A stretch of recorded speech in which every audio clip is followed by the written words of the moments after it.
Ladies and gentlemen, welcome to another edition of How Did This Get Booked? I, of course, am your host, Jake Manning, and I'm a veteran of the professional wrestling business for over a decade, and I've held every single job except selling popcorn. I'm joined, as always, by my friend, who is a sparkling water drinker all of a sudden. I've been on the sparkling water for a hot minute. For a long time. But I just never bring it with me. But then I stopped at the QT, picked it up. A man who is possibly owning stock in Puree all of a sudden? Yeah. Sifo, you can get that at Publix. I'm kind of a special person. Yeah, a special person, but he's a special host as always because he's here all the time. I know. Zane Riley. Zane, how are you doing? I'm still here, man. You would think after all these episodes you'd have sold some popcorn by now. You'd think that would have come across. Something would have popped up. I had a basically kind of almost like technically a concession stand brawl this past weekend, but I didn't sell any popcorn. Didn't sell any popcorn. I was told to stay away from the mustard. Should have worked that spot in. Where you sold one and now I've done it all, guys. I almost took some mustard and gave somebody you should have Bobby Valentine slap across the face. You should have knocked them unconscious, busted their nose and blacked their eye. Well, he gave me a legit body slam onto the infield. He deserved it then. Oh yeah, he would have. This weekend I played it. I did sound for a large show for the Gathering Super Show. I guess you did the Rumble at the Hilton. The Gathering of the Juggalos at the Hilton. No, I wish it was Juggalos. There was some questionable Juggalos there. It felt like some people might have not really known.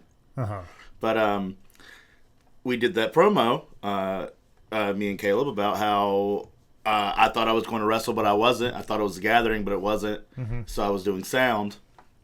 Well, we had this idea where I played sound, and in the Rumble, played my music, ran into the ring, got eliminated, ran back to the table, and turned my music off before my minute was up. Great. And we did that. Awesome. I don't really think anybody got it, but fuck them. I liked it. I laughed. People on this podcast got it. Yeah. And also our... Five or six people got it, and then the people that put it together thought it was hilarious. Bill Hazelwood loved it, had no clue what I was fucking talking about. But, side note, Jack Victory stopped to tell me that he loves the promos we're doing. Oh. I had no clue. I forgot we were friends because he has his wrestling. His real name is more of a wrestling name than his wrestling name. It's like Jack Eagles or something like that. It's his shoot name. Jack Brave Eagle. You know? Something like that. Jack flies with eagles. Something like that. But yeah, he says he loves our stuff. Speaking of flies with, we actually have a guest, a non-wrestling fan, returning. Hey. We've left him waiting in the wings quite too long. Normally there's a little more chit-chat. The people are probably like, oh, is this a pro wrestling and pop culture show? No, because we totally fucked that up and didn't watch what we were supposed to watch. No, well, that was going to be next week anyways. We don't have time for that. We might not have time for it when I was telling you. Once again, we'll talk. You and me, we're going to have a conversation after this podcast. But we are having a conversation today with fellow comedian, producer of the Revolt Comedy Show, co-producer of the Trainwreck Comedy Show every Wednesday here in Charlotte, North Carolina, and returning to this podcast, Brian O'Neill. Hey, what's up, everyone? How's it going? And your voices just sound fantastic. All right, like butter. That's what I like. Just smooth, it's like I feel like. I don't know. I'm drawing a blank. Kicked in. Well, I took a week off last week, and I cycling off, and then I'm cycling back on this week. So nothing's really the uptick's a little slow. Uptick's a little slow, but sounds like a nice cashmere blanket rubbing you all close, holding you tight.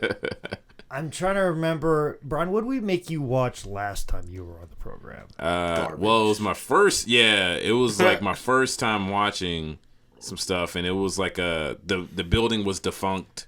Like y'all told me, like that building was no more. Okay. And that venue was like there was like birds, something like in the. It was some crazy shit, and then like I think there was like some barbed wire involved. I can't remember. Gosh, I can't even remember what you did. It was a lot of stuff, man. Yeah, it was quite the experience for me. Okay, well, did the experience from whatever show you watched last time that I'm even drawing a blank on, did you happen to watch any more professional wrestling since then? I watched like your YouTube clips that you have. Well, so no. Yeah. So no. So because I would some people who wave around tennis rackets would not consider that to be professional wrestling. No, like I was watching it with my girlfriend's mom, and we were telling him, it was like, yeah, Jake's like a comic around. So we're like just watching, and we're like rooting for you in the like watching it YouTube on like our TV. It's like, come on, Jake, like, you know, like really like getting into it, like enjoyed it, like. And then I let you down when I lost.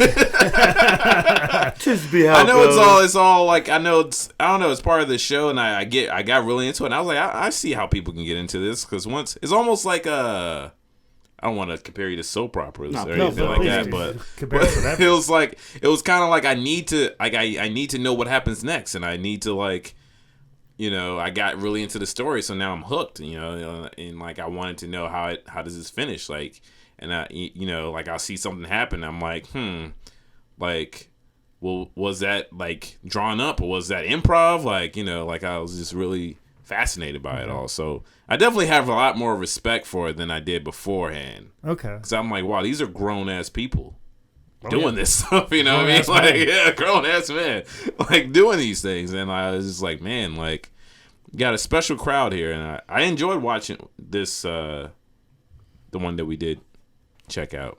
Oh yeah, so everyone like that saw me with the DVD thought I had porn, so they just gathered around, and I was like, no, this is for Jake's podcast. Funny story. We'll get into it when we get into it, but I do want, before we get into the topic of discussion, Zane, do you have an answer? World Wrestling Coalition in 2017.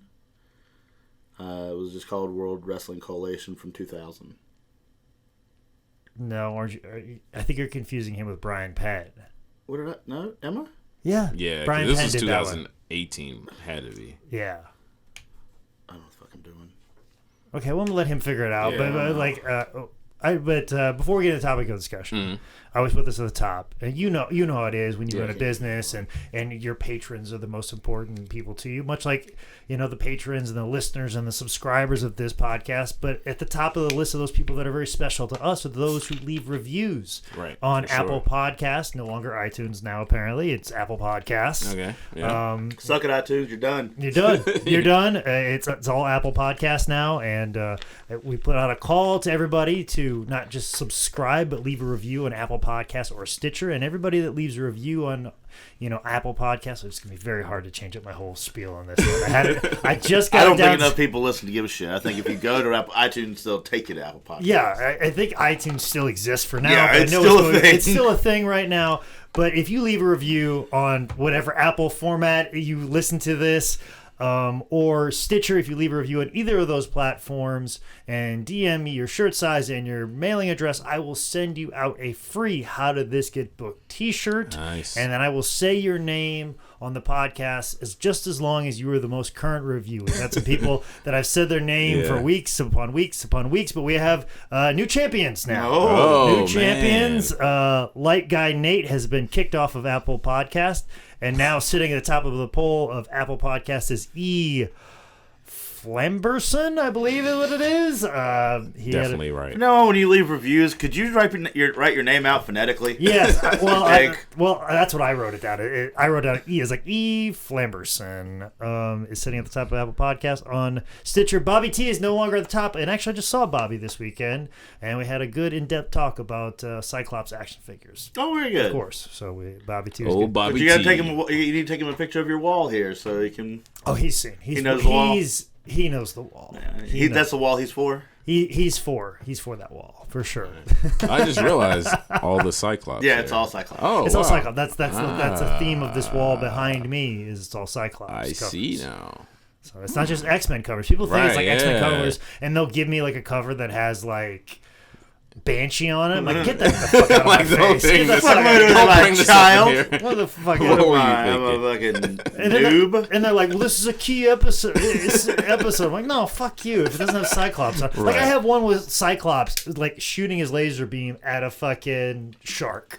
Like, that's one of my favorite ones of this whole wall. There you go. But anyways, Bobby T, you talked about how many times I said his name on the last episode. So Bobby T, this will be the last time we'll be saying your name on this episode. Unless Bobby T, you leave a new one. I'll leave a new review and then just re-update your resume. But for right now, sitting at the top of the poll of Stitcher is Gabriel Kidd Oh. And let me read you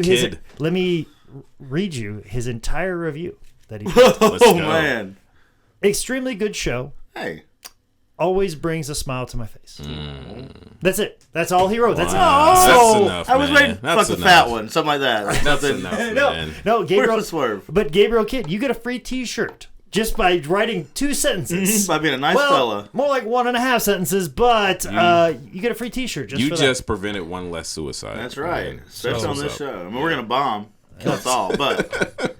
But you know we're not asking for a whole heck of a lot, guys. Just a couple of sentences, couple of words. Leave a review, and continue to subscribe on iTunes, Stitcher, Spotify, and wherever. But you can get Apple a free Apple Podcasts, whatever the platform. Like I said, changing it up to Apple Podcasts has really messed up the whole read of this situation. I didn't even know you can listen to podcasts on iTunes. I only listen to it on the podcast app that I had for Apple. Yeah, that's what I do too. Yeah. So, but for a while it was iTunes and it existed. If you have the desktop version, like I do, you click under the podcast tab and it pops up that way. Well, the old iTunes link on the How Did This Get Booked website now takes you to Apple Podcasts and just automatically sends putting you it all there. Yeah, so it's confusing times, but what's not confusing, if you leave a review on Apple Podcasts or Stitcher, you get a free T-shirt if you DM me your address and your shirt size.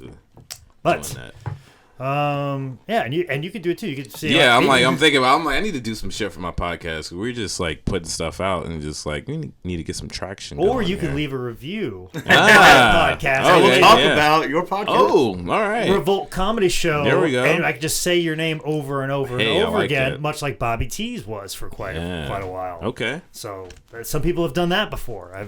Was Bobby T a podcaster? He does This Toy Life, I believe. He goes Reviews toys. We had a nice. One thing he did with me is I did his podcast and we talked about my favorite toys growing up. Cyclops. Cyclops. Also the Hulk Hogan workout set. I had a deep discussion into that. Was that the stretchy one? No, he had the hand grippers and then he had dumbbells. Okay. It was a whole thing. It was pretty fucking awesome. I got the cassette tape right over there. Yeah. Right up there. It's like a workout tape that went with it.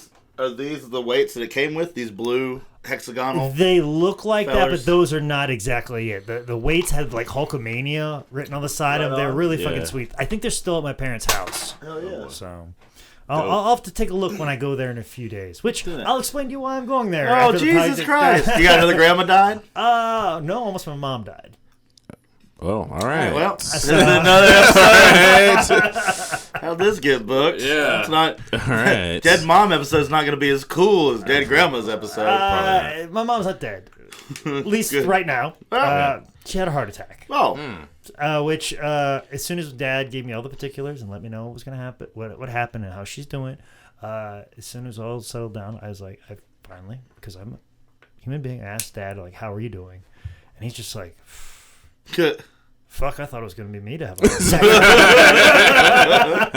And you were like, me too. Everyone's like, that's our exact conversation. I'm like, yeah, I thought you'd be fucking the one to go guys are first. always the first to go, right? Because like literally a week ago, somebody was asking me like, Jake, what do you want to do after you're done wrestling? And I'm like, well, live. Yeah, I mean, I presume I'm going to die in the ring one of these days. But if I do make it out alive some way, somehow, my thought process was when my dad finally dies, I'll go home and live in Iowa and take care of my mom for the rest of her life. And that's what I was going to do. And just live in Iowa and live in Preston and live a low-key life. Yeah. The big excitement in my life is just going to a high school football game and take care of my mom when I'm like 70 and my mom's like 100 or whatever.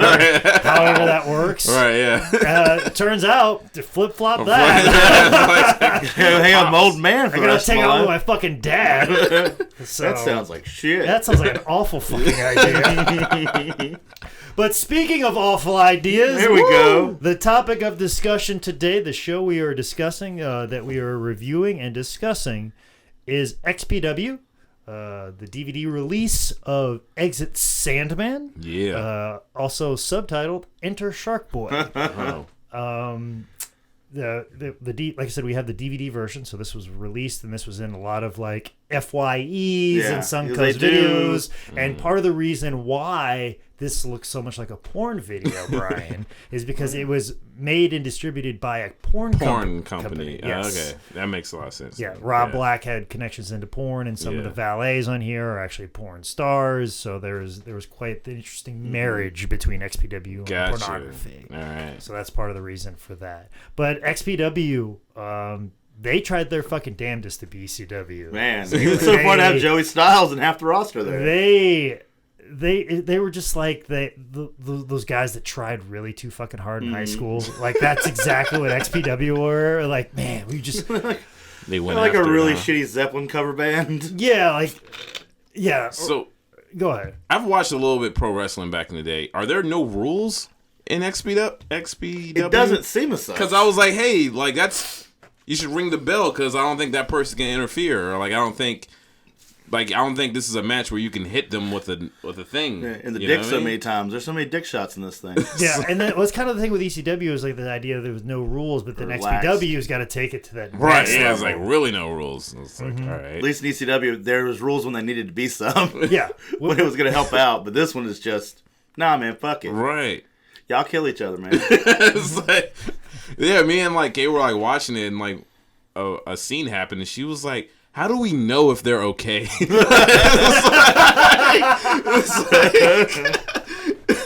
it doesn't matter.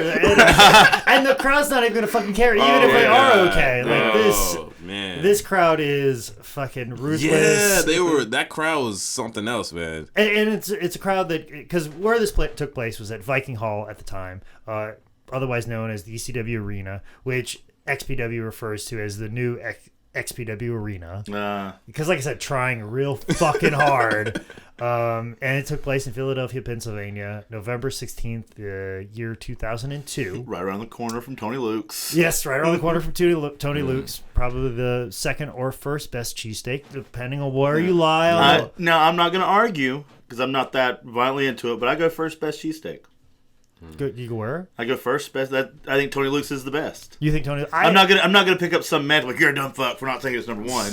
I don't care that much about the cheesesteak. I prefer Tony Luke's over Geno's, which I think is the one that people most argue over the most. I've had Geno's. I'm like, okay, this is just as good as Tony Luke's, but I'm mostly at the ECW Arena. It's right around the corner. I'll just go to Tony Luke's. Honestly, I've had better cheesesteaks literally anywhere else but Philly. This is true. Philly, I wasn't going to say that either. Man. But as far as jobber cheesesteaks go, Philly, you got them. Yeah. Well, they got this show. Yeah, for sure. Did. And they got a debuting Sharkboy in the opening contest where he took on ECW trainee Chris Chetty. And a little information about Sharkboy. Was it a big deal that he came here? Yeah. I'm about to say he was a fan favorite throughout the whole match, to name the show partially after Enter Sharkboy. Mm-hmm. Like this was his debuting event, and also too, like I was reading like the timeline of when this was going on. Like he was wrestling in TNA as well. Like TNA was a thing when XPW was a thing, which blows my fucking mind. Yeah. Because in my wrestling fandom, I didn't realize that those two existed in the same timeline. Yeah. I felt like XPW was way done before TNA ever existed, and it turns out it did exist. And also too, I was like, oh well, maybe Sharkboy's so over because this is about the time of that MTV True Life I'm a Pro Wrestler that came out where Sharkboy got super fucking over. No, that was like 1998. Sharkboy still had to have a WCW run before he could get this TNA run, before he could get his XPW run. Wait, Sharkboy? Was he WCW as Sharkboy? Yeah. I don't remember that. He was very sporadic, but he was a part of those cruiserweights. But yeah, he had a little time in WCW. He was kind of underneath the radar there as well. But old Dean Baldwin, and he, old Dean, and he has a striking resemblance. Like he looks like he could be one of the Baldwin brothers. So he would do a gimmick where he would wrestle without the mask on as Dean Baldwin, and be like, "I'm one of the Baldwin brothers." But he's definitely looks more like Alex now than than anything. Sharkboy. Also, too, Sharkboy won a little bit of money in his lawsuit against, I believe, Disney. Oh yeah, I saw that. I googled him and saw. Wait, he lost money from that? No, he won. Yeah, he won some, right? Yeah. And basically, But the thing is, though, what's interesting about it, when I read a little bit more about it, because of the movie Sharkboy and Lava Girl, he claimed, like, I have trademark on Sharkboy, and then the judge is like, well, these are two different things. Yeah. You're a guy that is not really a Sharkboy. You're only Sharkboy when you put a mask on, you wrestle other men, and you can't really confuse these. But just to shut him up, they gave him money. Yeah, there's like, settlement, Which like, Disney can do that. Like, that's the fucking American Disney dream. has, money to like Disney had the legal precedent, and they were fine, and they could have wrote this out, but like, nah, here's some money. Yeah, shut the fuck up. Just shut up. That's great. I can't wait. I'm waiting to do that with like Revolt and P. Diddy and his Revolt TV thing. I'm just waiting on it. Like, come on, man. We have our tag team's called the Revolt. Maybe we can just all sue each other. We can all get there we go. We all get in on a this. joint lawsuit of Revolt. The worst thing would be if we beat Diddy, and then we like, God, now we have no money. Right? Yeah, it's like shit. Now we just have to own our brands. Nobody gives a shit about us. We gotta hope we fucking lose. Yeah, man. Something I noticed, like Chris gets booed immediately, like off the cuff, like. Well, because he was a heel like towards the end of ECW, so like they knew right away. You know what's funny about this match? It seemed very simple, very very basic. It had its high spots to it, but this match was awesome. Yeah, I thought this was the best match on the card. But I think this is a solid match. Yeah. But like keeping him, but for me, I'm like, I know this is the ECW arena, and I know how fucking miserable that crowd is. So seeing them just kind of like accept a traditional good wrestling match, good guy, bad guy, to see the Philly ECW arena crowd post ECW. That makes a lot more sense now. It's Philly. I just realized that. Yeah, just accept goodness into their heart. Blew my fucking mind.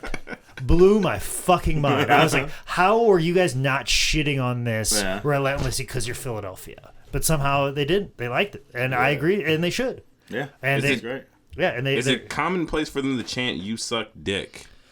Yes, in Philly. Yeah. That's why you can't suck in Philly.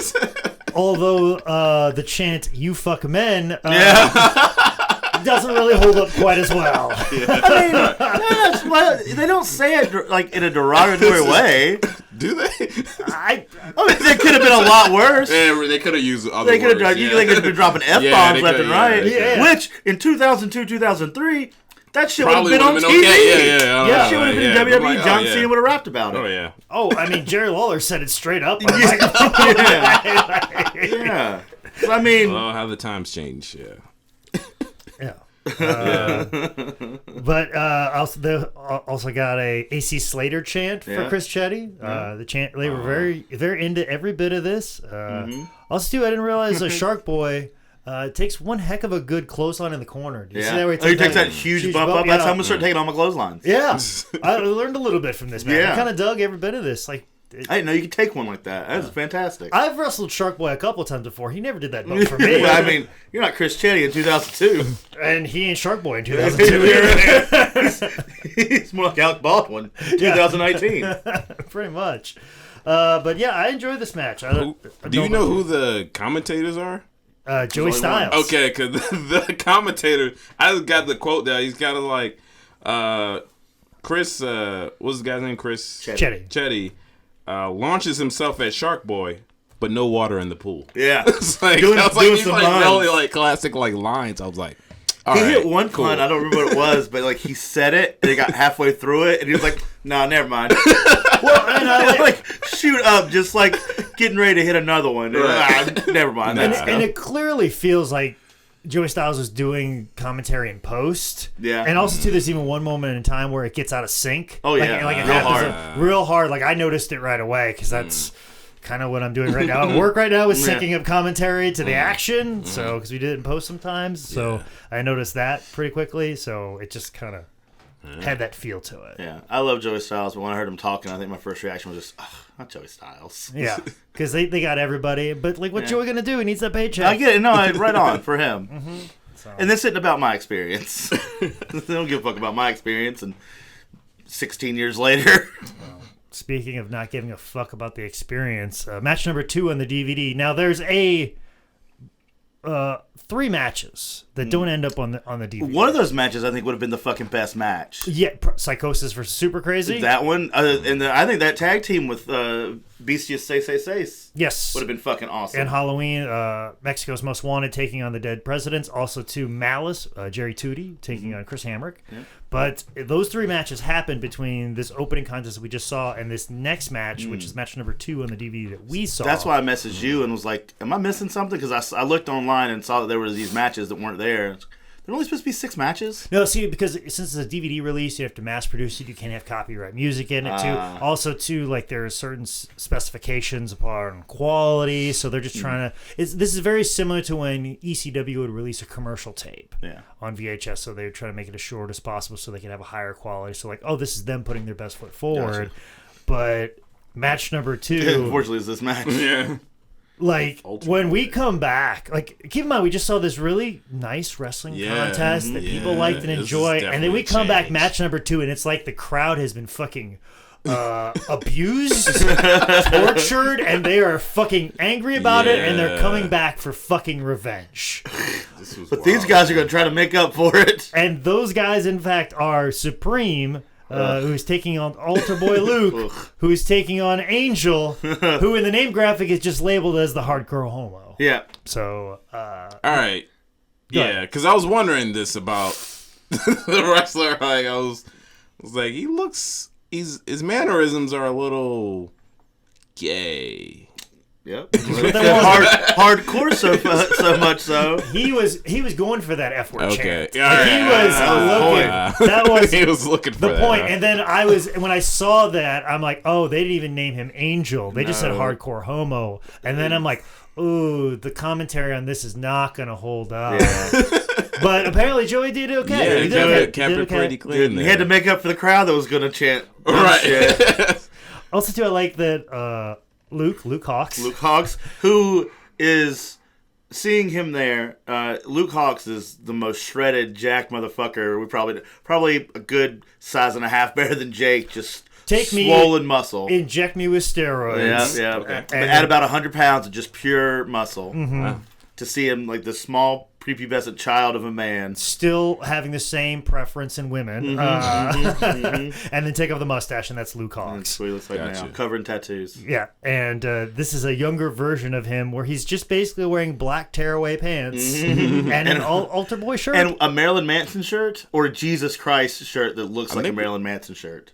I think the shirt was supposed to be like those churchy altar boys, right? No, like at one point he takes the robe off. Oh, yeah. He takes the white one off, but like underneath there, I don't know if it's Marilyn Manson. It looked like he was wearing like a Marilyn Manson parody shirt. Maybe. Like where his was like the Antichrist Superstar, is like Jesus Christ Superstar. Yeah, I couldn't figure out what it was either. Like I tried looking. It was one of the two. I couldn't tell. Which I thought either way is hilarious. Because he takes it off so he can get hardcore. Oh, yeah, he's ready to go. Which this match is for the King of the Death match. I was to think that this dumbass is a champion. So that was the thing. I was confused in the beginning because I thought it was a handicap match until I saw Altar Boy and the other guy there kind of going at it. Yeah, Angel. And I was like, oh, wait, they're turned on each other. Then I was like, oh, no, I think there's... Because I even I was like... They work together, and then they double cross each other. It's like, what happened? Just like a 3-way. You're just talking about the psychology of a 3-way match right there. All right. You work together. You're good at them already. Yeah. We can do a 3-way matches right here. You already know half the story already. Yep. We work together. We turn on each other. We wrestle for a while. He comes back in, makes a comeback on us. Yeah. We get to all our falsies. Finish happens. We're done. Somebody gets thrown through a merch table. Oh man. Casually. Wild. Yeah. Casually just throws him off, and the crowd doesn't give a fuck. Right, yeah. Like, they don't fucking care. We'll talk about when we get there. The reaction. Let's get there out. Because this really is the only part of the match that matters. It looks like... So, the way they have the merch table set up are real fucking weird. Yeah. Because, like, there's nowhere to stand to, like, get the merch. But there's a table full of T-shirts in the front, and then, like, a table full of DVDs. And I want to believe he was aiming for those T-shirts. But brother landed on those fucking DVDs. Man, like the first table, the good big table is all T-shirts. Misses it. Just goes right the fuck through. And then nobody fuck. I mean, they're chanting for Sharkboy in the middle of this match. Right, that's what I'm saying. Like, Sharkboy kept the chant going. I was like, what? Like, he probably went to the bathroom or, like, concession stand to get a sandwich. He's at his merch table just kind of, like, watching this insanity. He's, like, 2 tables down. Like, I gotta move my shit down a little bit more. Wildness, man. And can't fuck up my WCW promo shots. And they didn't give a fuck even like at that sunset flip wheelbarrow suplex combo, which was real fucking sweet. Yeah. You may see that sometime soon. I don't know. Maybe this Saturday. We may discuss it this Saturday. I don't know. So what are you guys thinking? I got to come up with some moves for Great Outdoors. Spoiler. Oh, this podcast comes out after. Fuck you guys. But you guys didn't see that coming. You probably thought it was the American Males. Yeah, I probably did. Unprotected chair shots. Also, the way we get to the scaffold is Angel kisses Luke. Yeah. I didn't catch that. Well, because it happened so fast. Yeah. And crowd didn't react to it. He kissed him to the point he had just to run away and up some bleachers. But it's like he kissed him. He expressed his feelings towards Luke. Yeah. And he knew that Luke would not return his feelings. Because he's not a priest. He's not a priest. So he felt dejected and he just ran away like, what did I do? Like very Boogie Nights-ish. He was like, what did I do? Why did I do that? And then he ran up a scaffold. Yeah. And then Supreme Bout fucking falls off the scaffold. Yeah, he gets his like knee pad caught on the edge of it too. Can't get his big old leg over there. That was scary. Yeah. And then just fucking slammed him right through. And then Luke just goes over for the cover. You know, hey, what's up? Yeah. Whatever. I like to think they got to a point like, fuck it, let's just get out of here. When nobody Angel wasn't catching fucking nobody on any of those like apron dives either. No. He wasn't doing shit. Luke trying to catch this 500-pound meatball of a person. Angel's just like, no. And then, like, there was a point where Luke was, like, up on the top rope going for a dive, and I go, you are way too far. But somehow, the power of Christ compelled him and got him there. Through the Lord, all things are possible. Yes. Including this big-ass dive. He fucking got it. He did it. So, anything more about this match before we move on? No, we can take this all the way to the end if you want. I mean, we're almost there. We're not that far away. You think we had all that talking at the beginning? I know. There was a rhyme to our reason. Yeah, there was a rhyme to our reason. But there was no reason to match number 3, World TV title match between Danny Doring and Chaos, who had Veronica Kane and GQ Money in his corner. GQ Money probably worked harder than anybody else. Yeah, it looked like he was doing a lot of work. Dove over the guardrail twice. I believe this is probably the moment in time where you're like, are there rules? Right, yeah, that's why I was like, what? Wait a minute. Like, but I was probably more confused by Danny Doring trying to get a clap going in the ECW arena after, like, you were, like, we've done some editing on the show, but you've clearly happened after this scaffold match where nobody gave a fuck, and your thought process to start your match is to do this. And think the crowd's gonna fucking join in on you? What the fuck? They remember me from the arena days. They'll get behind it. Nope. No good. Not at all. Yeah, man. Of course, Chaos leaves the belt on to start this match. Yeah, I put that. I was like, yeah, Chaos kept the belt on. Hey, can't get in those mid-body shots if he's got that belt on. It's protection. You know? And then this match is clipped. Good. A couple of times. It wasn't just once, was it? Yeah, they multiple times. They chopped this one up. I want to know. Signed the boobs on this one?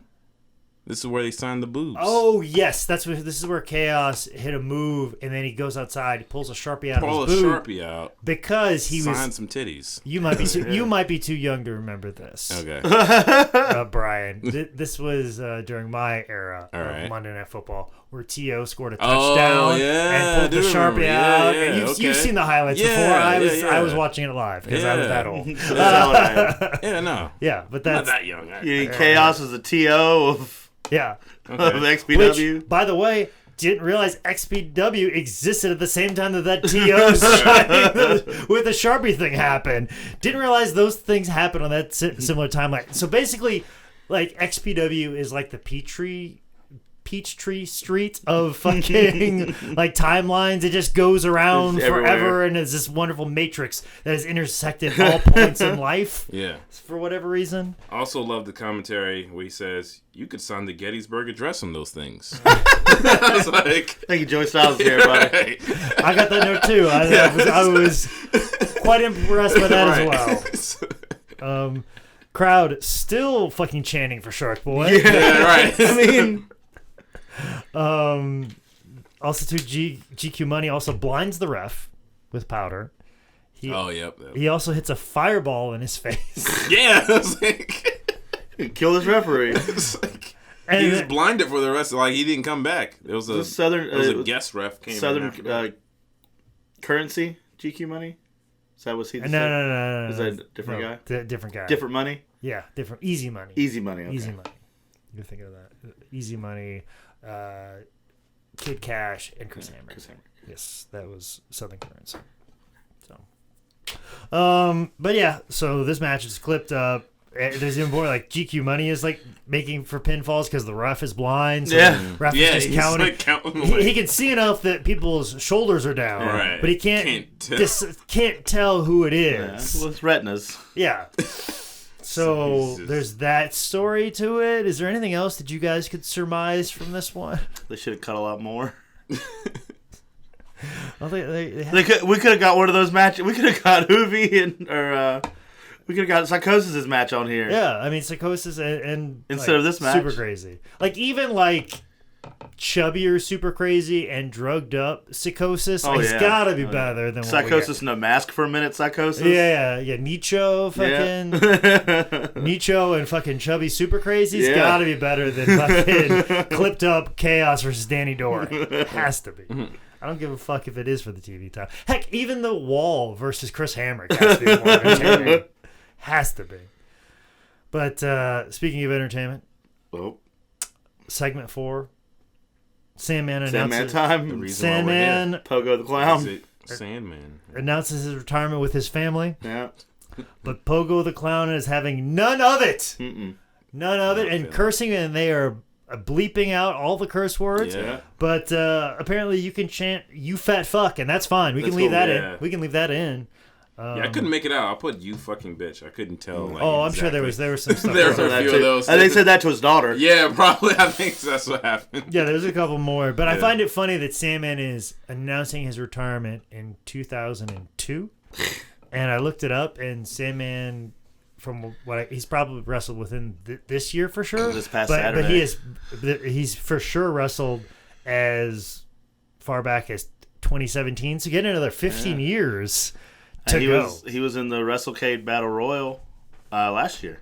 Okay, yeah. He's fucking atrocious to work with in a locker room. Sign that. Sign my name on that. I said that. Zane Riley. Fuck working with Sandman. Tell us why, Zane. We got the time. Hell, he likes to get super, super drunk, take everything that's been called, and just switch it all up. We had this one spot where he wanted to know exactly how many people were going to be in the ring when he came in to do his cane shots. Mm-hmm. There's 50 people in this Battle Royal. 20 of us are leaving about here.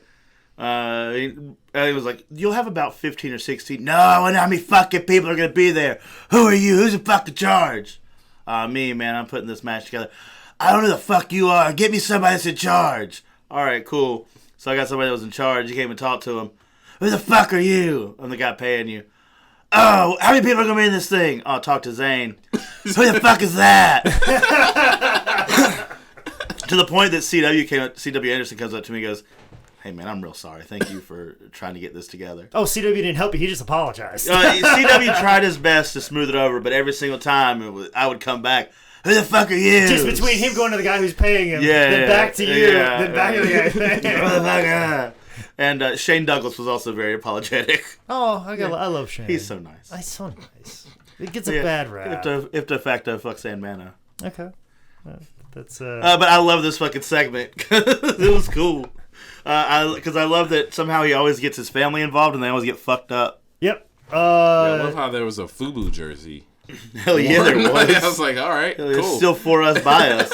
It still is, even at this time. But yeah, Sandman canes his own son in the head and then doesn't give a fuck about it. Right, doesn't give a fuck. Not even a pause. No, not even a pause. Like, son, are you okay? Just yep, I hit my kid. Next spot. Next spot. What's up? What's up? This kid. And supposedly, according to the girl, this is the kid he cares the most about. Yeah, according to her. And then she just gets randomly rape abducted, right? It seemed that way. Like she just got grabs her by the hair, just kind of she puts on the face paint, and then Pogo just grabs her by the hair and just starts dragging her out of the ring. Wait a minute, put the face paint on. I don't remember this. Yeah, she put on she pulls some shit out of her pocket and does like this little thing on her face. Yeah, she put some face after she knees Sandman the dick. Yeah, I knew they needed a dick, but and then she's like, "Oh, you always loved whatever the shit kid's name is. You loved him always more."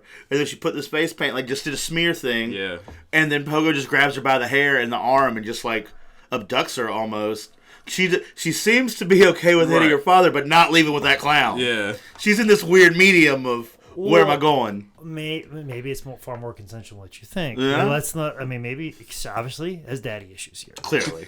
So she needs a man to come in and. Whoa. I'm just saying that she needs a man to be more forceful. Mm-hmm. Take control. Take control. Maybe lay out some rules. Yeah. Put up situations where she has to ask for permission for stuff. She doesn't need the man, but prefers the man? That sounds a lot less. Yeah, she prefers. Yeah, she prefers. Her preferences requires her to need a man. Her preferences is I need man. Yes, her preference. But her specifically, not women in general. Her take away from our woke cardness. Her preference is she needs a man that is very forceful and is demanding and explains to her every second of the day what she needs to be doing. Painted like a clown. Yeah, establish house rules. Yeah, all of those things. Get a little bit of Stockholm syndrome in her. However, I'm just saying. Whatever it takes. People have their preferences. People have their tastes, and we obviously can surmise a few things. She was definitely mad that they used Tyler for the angle with Raven. Yeah. That was something she said on the microphone. Because Tyler got all that sweet ECW money and that residual WWE Network royalty money. I'm sure even to this day. Is mom still alive? Because she took that pile driver through the table and got speared through the table. Oh, she should have at least got a good payoff. She's getting all that real money. That real money. Oh, that's right. She was supposed to be in the hospital, right? Who's mom? According to the... Yeah, Sandman's wife is in the hospital. You could hear all of that? Like, I could barely hear anything they were saying. I remember them saying that, like, something about his wife has been in the hospital. On. So, I guess because she couldn't come take the spots. She was going to get hit with that cane. Yeah. Well, that would make more sense that we'd leave her there. He's like, Tyler, fuck it, just take the cane shot like your mom would and just lie there and I won't give a fuck. How many people are going to be in the ring for that? Pogo, my daughter. Where's the referee? I'm out. I'm fucking out. Is a fucking referee or not? Who's fucking paying me? Who's in charge here? Who's in charge? Rob Black. Yes. I'm the guy signing your paycheck. All right, who's running this fucking match? Go see Pogo. Pogo, who the fuck is running? Who the fuck's Pogo? That big fat guy dressed like a clown. What's a clown? The guy that's going to get the Jenny Craig chants, which still is done today. Yeah. Of all of the chants that have probably been chanted into the ECW arena, that's probably the one that holds up the most. Still makes it. Still. Jenny Craig still... Jenny Craig. Really? Yeah, wow. I still hear that today. Do they even, like, is Jenny Craig still function? I don't know. Sure. Like, as a business? I mean, I feel like there's so many other ways to lose weight now. Text about now. So many other ways to lose weight than there's curves. Jenny Craig, yeah. Intermittent fasting. No, it's catchy, I guess. You're in ketosis. Right. Yeah. She's a vegan. Yeah. See? There you go. We got all kinds. We got all kinds right there. I should be. Yeah, I'm gonna get into wrestling. I can start some cool chants. Ain't gonna be my thing. Well, one thing's for sure. You right now you can definitely chant during the main event, which the main event on this particular show that we were discussing is a world title match that was scheduled for Shane Douglas to take on Chris Candido, but Chris Candido was attacked by Vic Grimes, and now it is Vic Grimes versus Shane Douglas, who has Lizzie Borden in his corner, but then Candido will run in eventually as well. With Sonny. There's a lot going on in this main event. Yeah.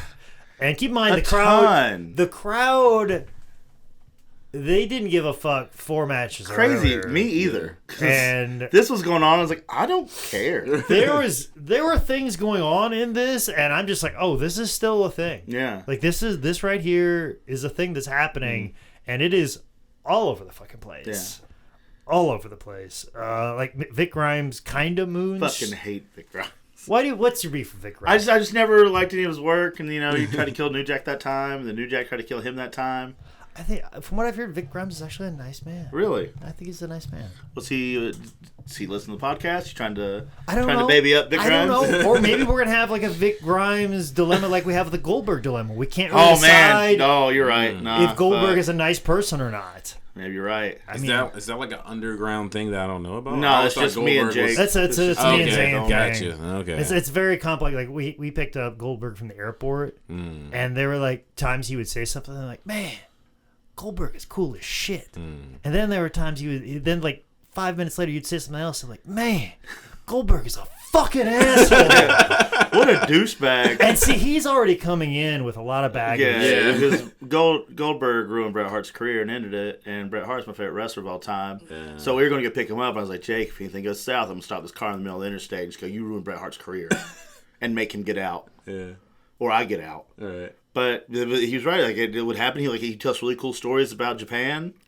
And like him and Steiner beating the fuck out of fucking camera dudes, or Steiner doing it, trying to get Goldberg to do it, and Goldberg's like, "What the fuck's going on?" And Goldberg's like, "I'm a nice man. I would never." I would never do that, but that's cool. That's a thing. And then like he would right to that be like, "Any place you think I could roll around there? I'd jiu-jitsu." Like, shut the fuck up. And then like, fuck off. And then all of a sudden he'd tell a story about how he was helping out like disabled veterans. Yeah. Like, man, you're fucking cool as shit. You're real cool guy, Goldberg. And then he would be like, "Man, no, WWE's fucking up. Yeah. Not booking me and booking Daniel Bryan in the main event." Yeah. Like, oh, fuck off! Like, fuck you! Maybe Matt Riddle had to young boy him around one time, and that's why he has so much heat with him. Oh yeah, I don't fucking know. So anyway, back to this. Yeah. This garbage. And they bring garbage in the ring. Lizzie Borden gets crushed by a guardrail and then no-sells it. Yeah, hell yeah, good for her. Yeah, good for her. Why should you put anybody over? She's the porn star here. Fuck them. She's the one making real money. Mm-hmm. Were these porn stars? Because they were very... This one is. Okay. Lizzie Borden is. Gotcha. For sure. All right. Sonny is now. Yeah. No, like today now, not then now. Yeah. She definitely does a lot of stuff that porn stars do with the Skype calls. And she needs to get on Cam Soda. Well, no, she's still straight up. She straight up did her own porn videes. Yeah, she does her own porn videos. But Sunny Side Up. She's a little bit more independent, like doing the. Yeah, but she should have her own Cam Soda site too. I don't know what that is. I have to look into that. Yeah, is she still in jail? She might be. She's hard to get a signal there.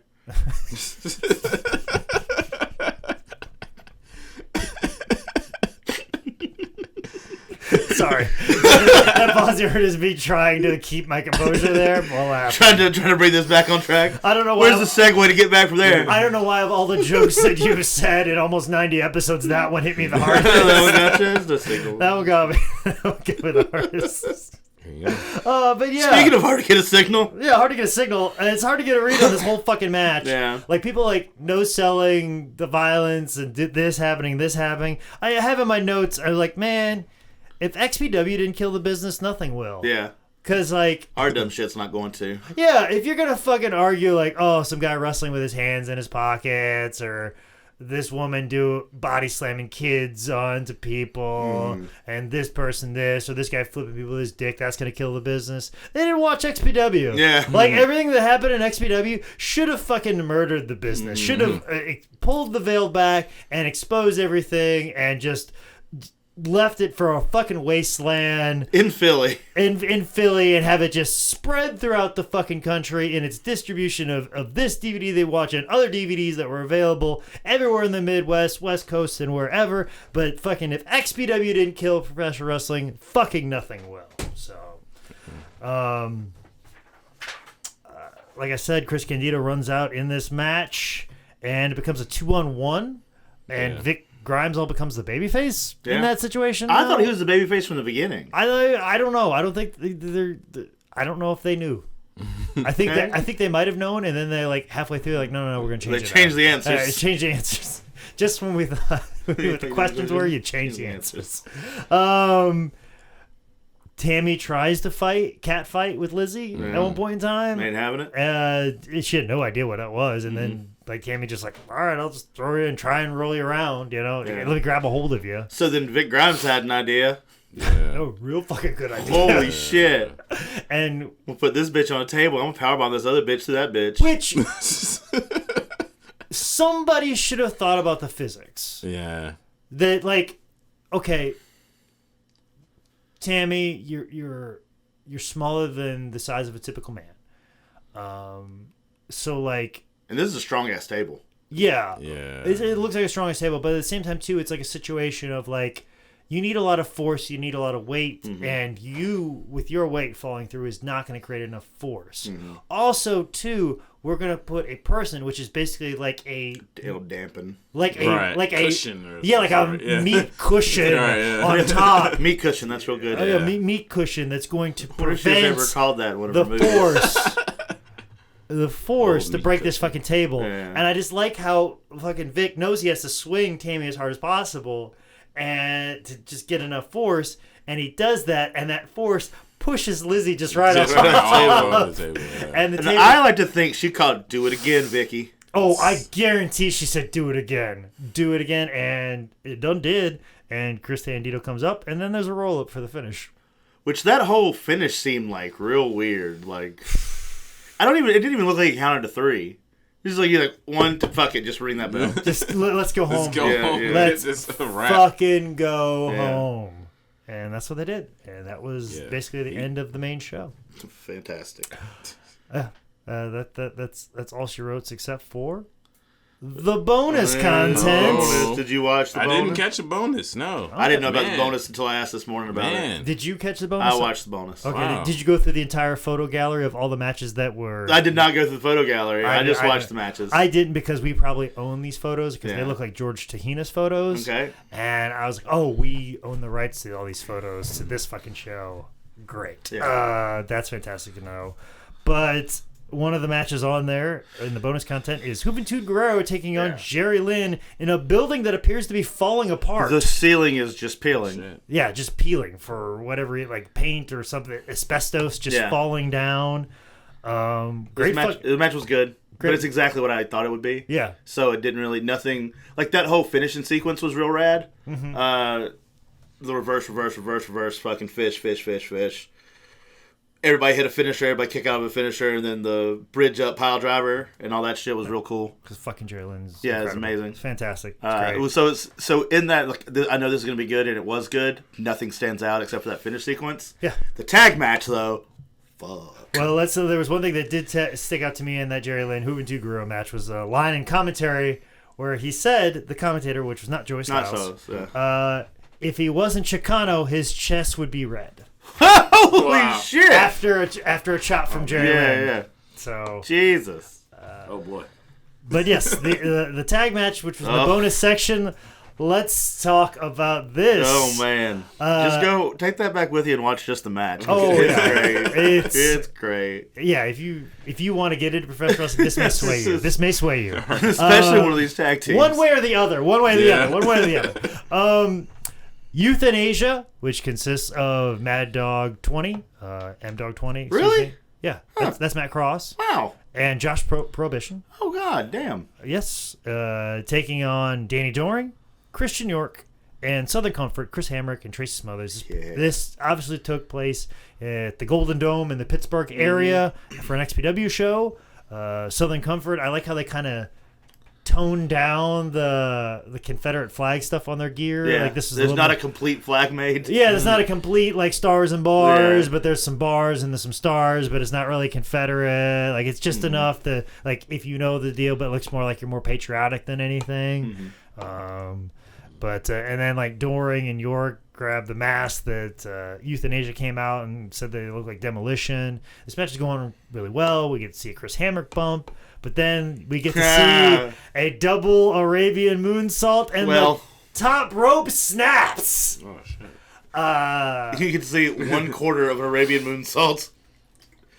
And the match goes on much longer than I thought it would. Forever. Like, I expected it to fucking get to a moonsault and fucking go home. Yeah. Which we get there.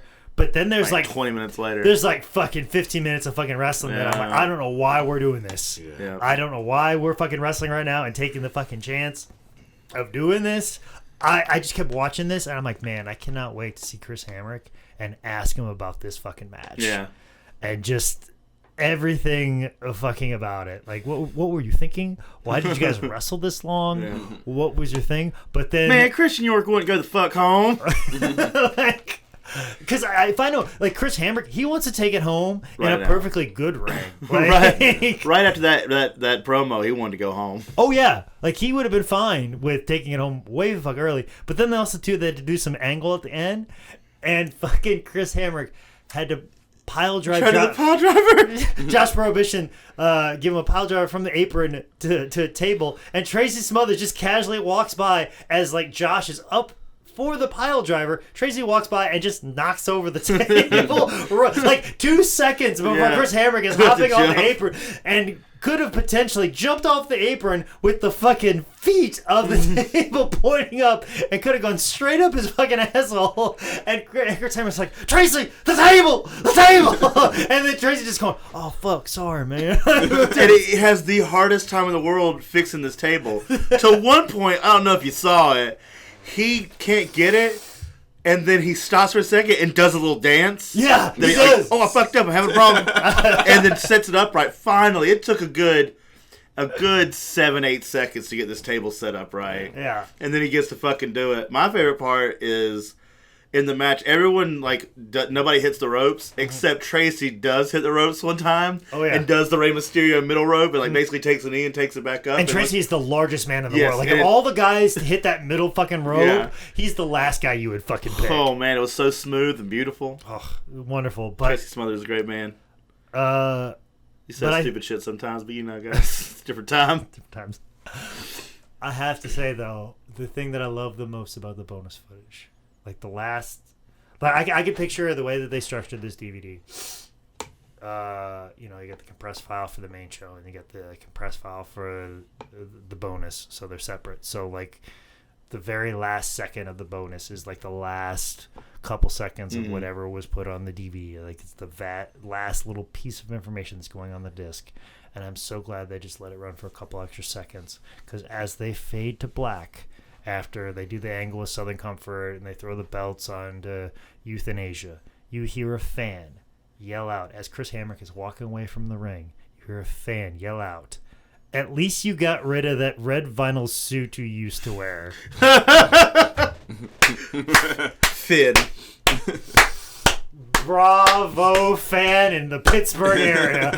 I hope I met you at a Northeast Wrestling show and shook your hand before I saw this, because I was like, that is a sick fucking burn. And obviously the video editor saw that and I'm like, oh no, we're making sure we're keeping that on the fucking D. We're squeezing that shit fucking on here. But we've squeezed about everything we possibly could out of this particular show.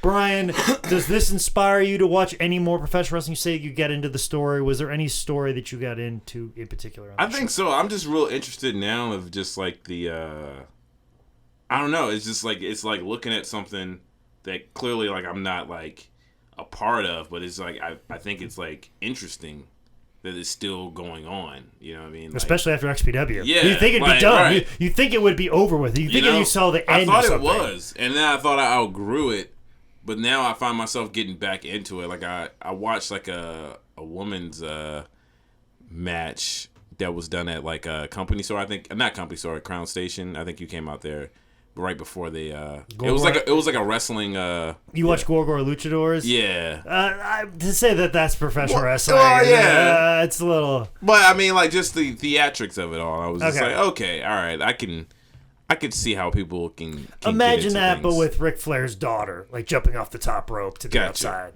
Yeah. So and less fake blood. Yeah. Times that by whatever multiple that is. So, and that's what you could see on TV every week for free, and on Fox. Yeah. This fall. Okay. So yeah, like I'm definitely more interested in it now, just because also I just need something to take me out of the what's going on in the world, right? You know what I mean? Like some real entertainment, live entertainment. So I think I'll be checking it out a little bit more. Well, maybe check out AEW if you're trying to check out from what's going on in the world, especially politics. Do keep in mind Vince McMahon's wife is a part of Trump's cabinet, so maybe if you're trying to get away from distractions, just remember that there's that connection. Gotcha. Also, to IW being on Fox, and then close to Fox News.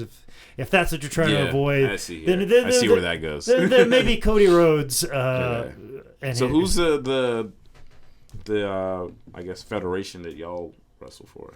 We wrestle for everybody that has money. Okay. Benjamin Franklin. Goddamn government currency. That's who. The fucking IRS. Bitches. Fucking tax man. That's what I wrestle for. Goddamn child support I've had since 05. Did you just become Mance Warner all of a sudden? I know you wrestled him. I wrestled him, and I did his Red Light On shooting review. That was awesome. You were super fucking drunk in the preview online. Not at all. No, you seemed like it. No. Okay. I just thought that was hilarious. He called it a coat. He did call it a coat. See, I said, you laugh. Are you drunk right now? Yes, now, I am. However, Caleb was so drunk. Mm-hmm. There are things we're going to have to cut because he said some choice words he probably shouldn't have said. One of them was about a puppy.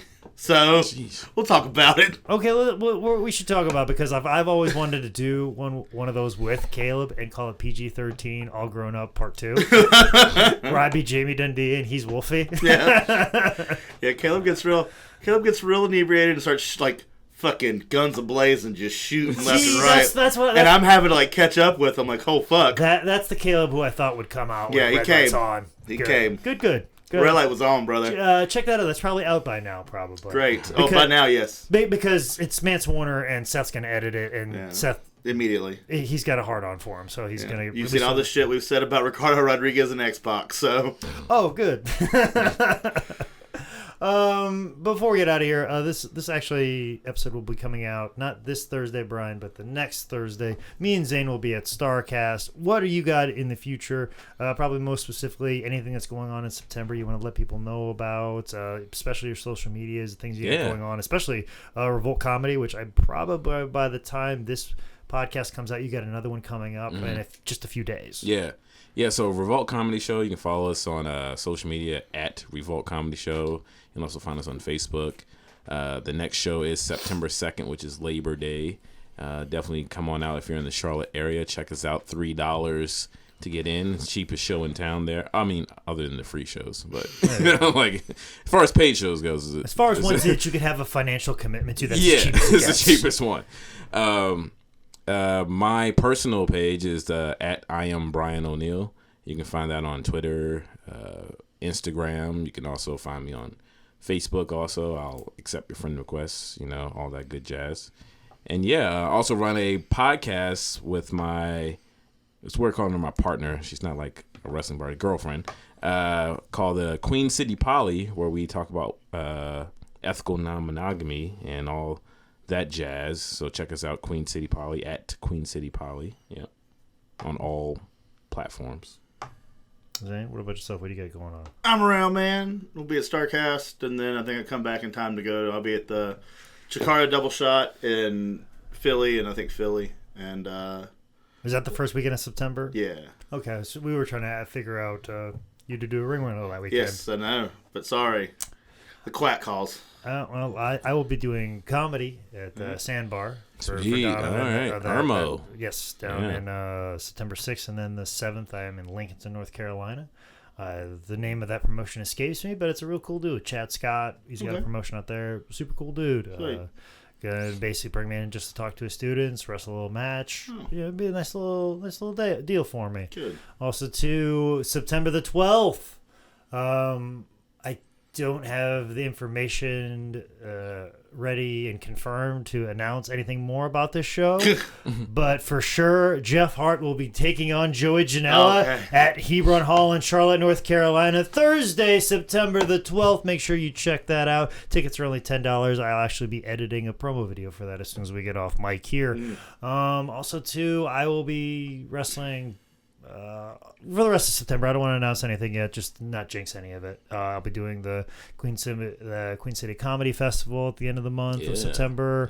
Also do a bunch of other competitions in Greensboro and other stuff. So I'll be out and about. Just follow me at Manscout Manning on Instagram and Twitter. So as always, guys, thank you so much for subscribing on iTunes and everywhere else. Also too, also hit me up on social media if you left a review, especially you, E. Flamberson and Gabriel Kidd. Please DM me your shirt size and your mailing address so I can get you a free How Did This Get Booked t-shirt out to you. But if you want to buy a How Did This Get Booked t-shirt and support the podcast, make sure you log on to howdidthisgetbooked.com. That's also where our merch is, so you can get up with that way. Like I said, keep subscribing on Apple Podcasts, iTunes, whatever it is, Stitcher, YouTube. If you're now listening on Spotify and used to listen on another platform, please take a screenshot of you listening on Spotify so I can let people know that we are on Spotify. I want to let the whole world know about that. But this has been another edition of How Did This Get Booked? Woo. Yeah.